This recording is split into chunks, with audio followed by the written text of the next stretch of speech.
Very well. Be warned, though, that it may take a while. In the distant past, over 1,000 years ago, it's said, lightning energy began to swell in our world. According to ancient records that date back around 8 centuries, the rainy season spanned a quarter of the year, during which time severe thunderstorms ravaged the land.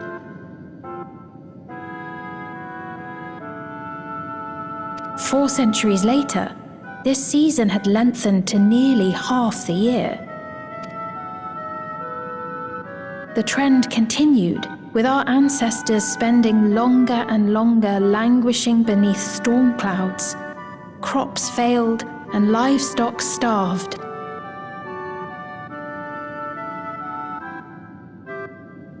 But amidst this growing desperation, a miraculous material was discovered that promised salvation: electrope.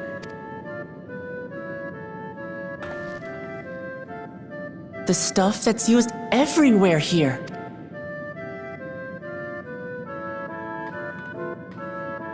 Indeed. One day, when out inspecting a forest after lightning had caused a fire, a villager came upon a curious black ore none had seen before. Testing revealed that the ore possessed a singular property. It could store lightning and convert it to other energies.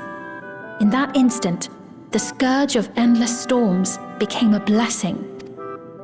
Dubbed electrope, the ore found use in myriad inventions and dramatically improved people's lives. So much so, in fact, that all nations soon became dependent upon it, despite the difficulty of obtaining it in quantity. Supply was chronically scarce, and when nations couldn't meet their needs with their own deposits, some resorted to taking electrope from others. Fighting was isolated and sporadic until electrope came to be used in warfare.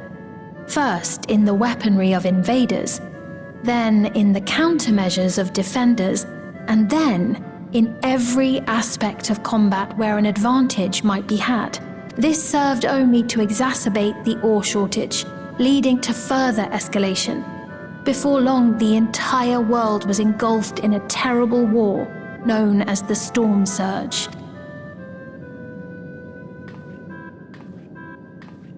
As the war came to a head, Alexandria's neighbor Lindblom committed its stores of electrope to the production of a weapon of mass destruction.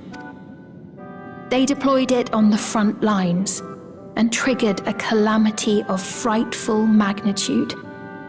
Not even their own scientists had anticipated the force of the lightning that was unleashed. The energy inundated the entire continent, laying it to waste.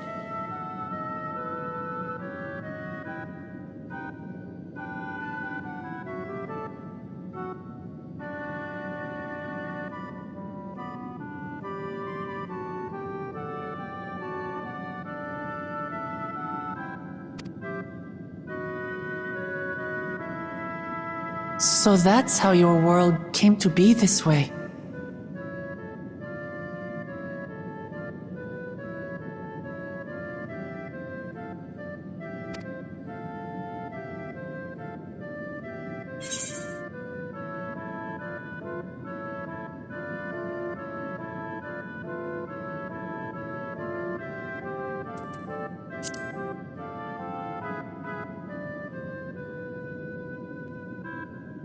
You truly know a great many things that I don't. I should like to learn about you too sometime.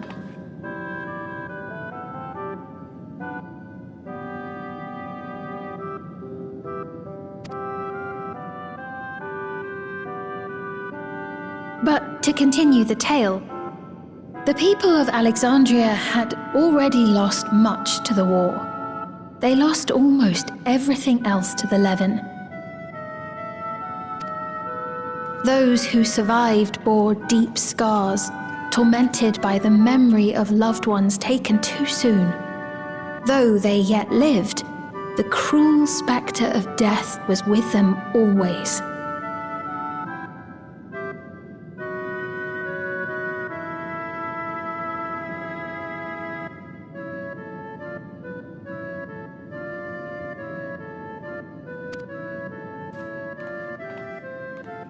Seeking a solution, our scientists turned once more to electrope, and after extensive research, they developed the means to preserve memory and soul.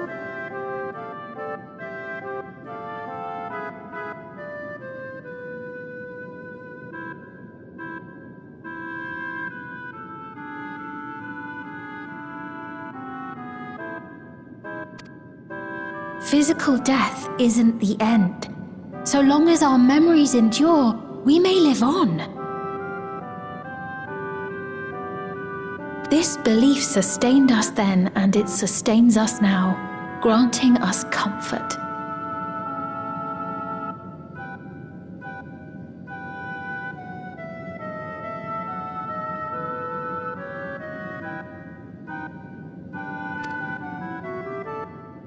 That's quite a tale.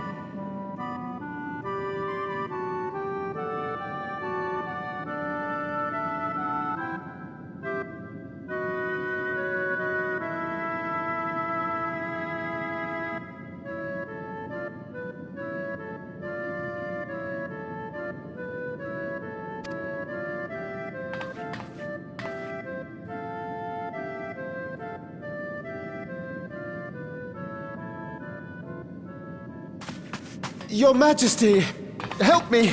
I beg you, help me!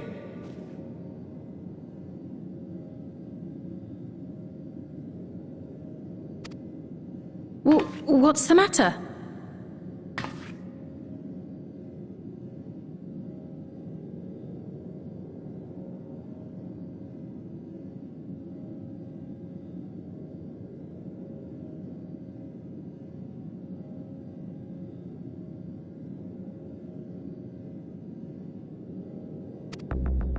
I've got no souls left. Not a single one! But the lot at Soul Supply refused to give me any! Please, you must do something! My apologies, Your Majesty. This man, he does no work. Instead, he drinks his days away on Trueview.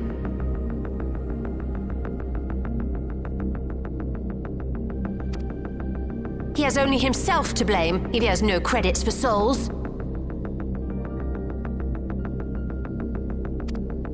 That's not true! I'm a fighter at the Arcadian. Or rather, I was. I haven't been allowed to fight because of the King's decree. It isn't my choice. I see. You're a brave warrior of the arena. I want to help you, I sincerely do. But I cannot give you preferential treatment. Then open up the Arcadian again, so I can fight! I'm sorry, but that's not my decision to make. The king requires feral souls for war. He doesn't wish for them to be expended on amusement. You're useless! A queen in naught but name!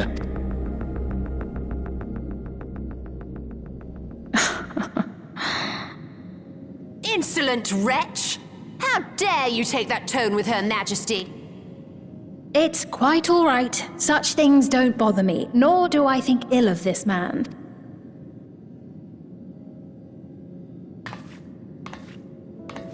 Hear me. Though I cannot grant you a soul, I mean it when I say I want you to live. I love all of you equally, dearly. You are as family to me, and it pains me to see you deny yourself.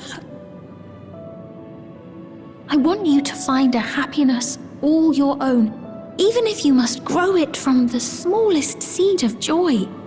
Out there, somewhere, is a reason for you to smile again. We all need to vent our frustrations from time to time. I will always be willing to lend an ear. Yes, Mum. Even without a spare soul, I suppose I'm fine as long as I stay in Solution 9.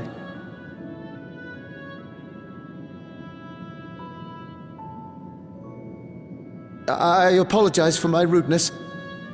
Good day.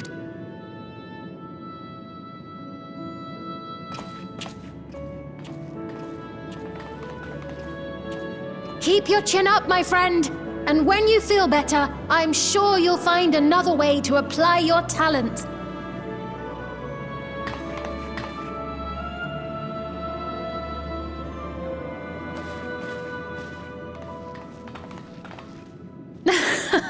I'm sorry you had to see that. Let's keep moving, shall we?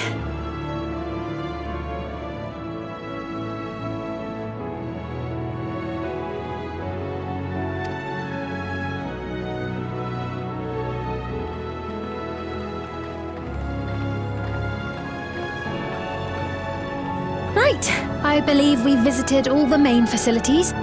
With that, I declare our tour concluded.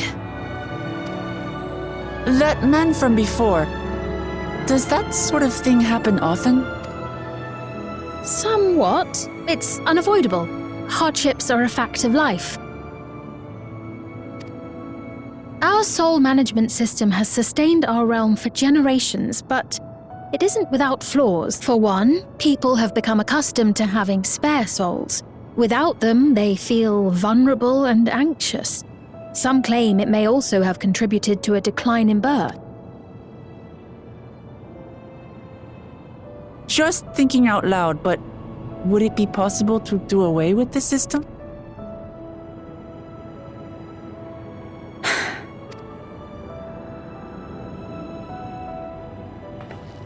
I know it isn't easy to change one's beliefs and way of life.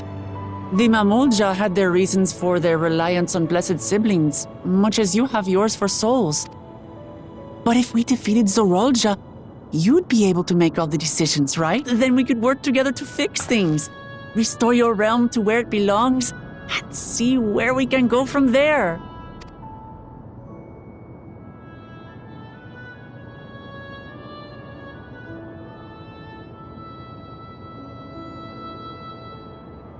Listen to me.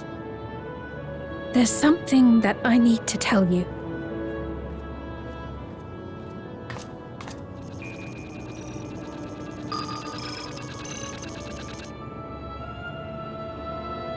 What is it? Actually, never mind. It's nothing of import. Well, it was lovely showing you around. Of course. Thanks so much for the tour. We've learned not only about your realm, but you as well. For now, our priority is Zorolj. But once we've dealt with him, perhaps I can return the favor and show you to Lihiola. I'd like that very much.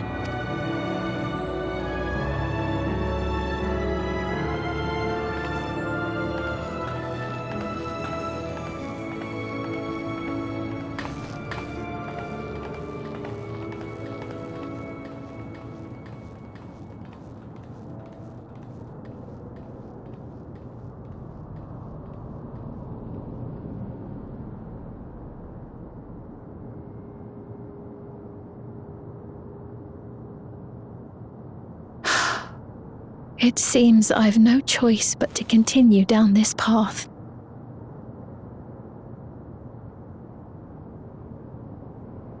Forgive me, Vau Wuklamat, but I must disappoint you.